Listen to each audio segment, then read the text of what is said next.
My husband was an activist from El Salvador. One time he left on a trip in about November, and I didn't hear a word from him until February. Finally, he called and asked me to meet him in Mexico City the next day. We had about one day and one night together. I knew that going back to El Salvador would be really dangerous. I also knew that if he couldn't do the one thing that was the most important to him, that it would be like he wasn't really living. A few weeks after I got home, I found out that I was pregnant. A few weeks after that, I found out that Wilfredo had been killed. I was just so glad that he was leaving part of himself with me. I named him Daniel, a pseudonym that his father used. Having Danny in my life was like having a light. I was grieving, and then I had this beautiful baby.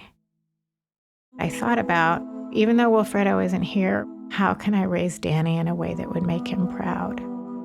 But on the other hand, I didn't want Danny to feel like he had to replace his father in any way. And so I wrote him a letter, and I promised him that I was going to let him be who he was and allow him to walk his own path. That promise turned out to be really important. A few weeks before Danny's 4th birthday, he told me that he wanted to be a princess for Halloween. This wasn't really a big surprise to me. From the time he was 1.5 years old, he had this Barbie that he took with him everywhere he went, and he loved purple and pink. I usually let him do his thing at home, but in public, I was worried about judgment and teasing. I didn't know if I was doing something wrong as Danny's mom. And I also kind of wondered what Wilfredo would have said or done. I say to Danny, how about Peter Pan instead? But Danny was really clear on what he wanted. I had to make a choice. Would I try to pressure him to be like other boys? We found this big purple lacy dress, and it had jewels on it, and I cut it down to size for Danny. And I also found a pink shimmery gown because I decided I could be a princess too. I had a dream that Wilfredo came back to meet Danny. I thought, oh no, what if he sees Danny in his princess dress? And what if he doesn't accept him for who he is?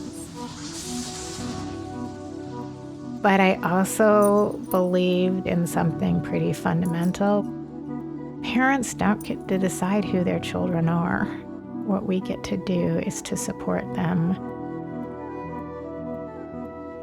I do believe that Wilfredo would have seen that honoring Danny for who he is was important to him. Danny is really full of love and heart, something that he got from his dad. I would tell him, Danny has not followed exactly in your footsteps, but I can't imagine that you wouldn't be incredibly proud of our son. He's one of the bravest people I've ever met, just like you.